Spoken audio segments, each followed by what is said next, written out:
Joshua chapter 6.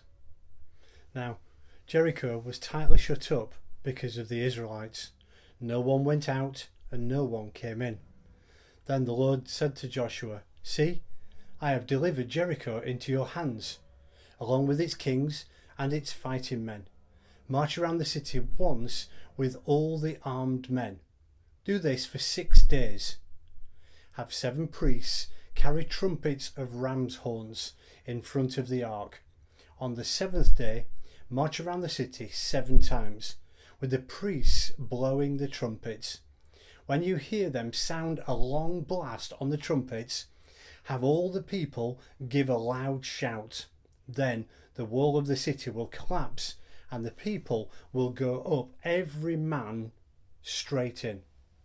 So Joshua, son of Nun, called the priests and said to them, "Take up the ark of the covenant of the Lord, and have 7 priests carrying trumpets in front of it."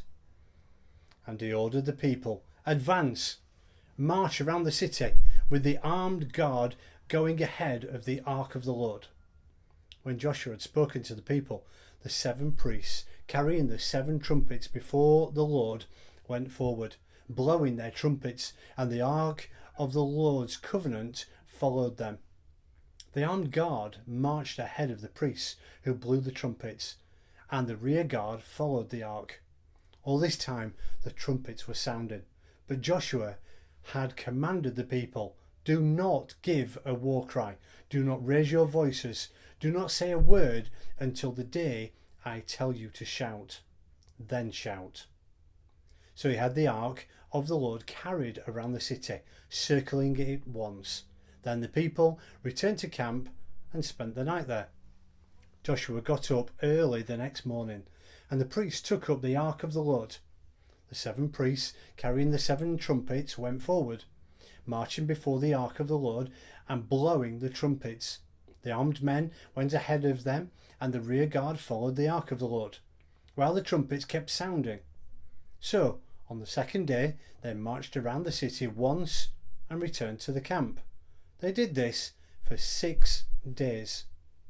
On the 7th day they got up at daybreak and marched around the city 7 times in the same manner, except that on the day they circled the city 7 times, the 7th time around, when the priest sounded the trumpet blast, Joshua commanded the people, "Shout, for the Lord has given you the city. The city and all that is in it are to be devoted to the Lord. Only Rahab the prostitute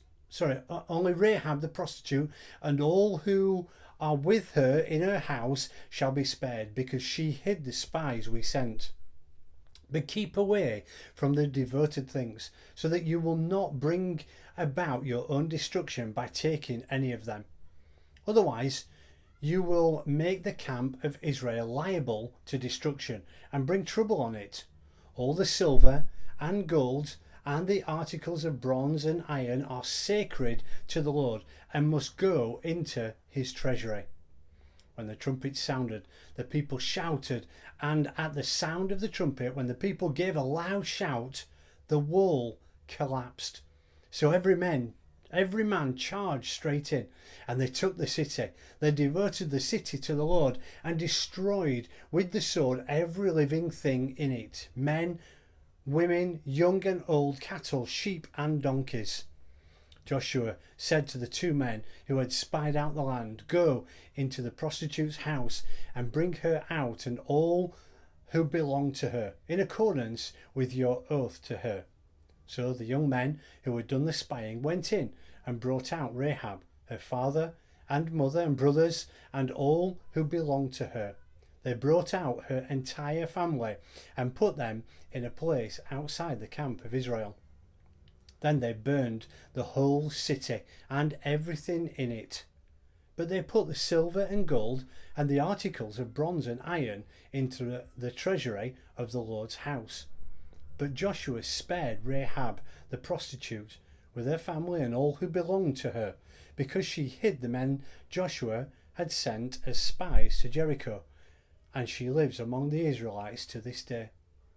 At that time Joshua pronounced this solemn oath: Cursed before the Lord is the man who undertakes to rebuild this city, Jericho. At the cost of his firstborn son will he lay its foundations. At the cost of his youngest will he set up its gates. So the Lord was with Joshua, and his fame spread throughout the land.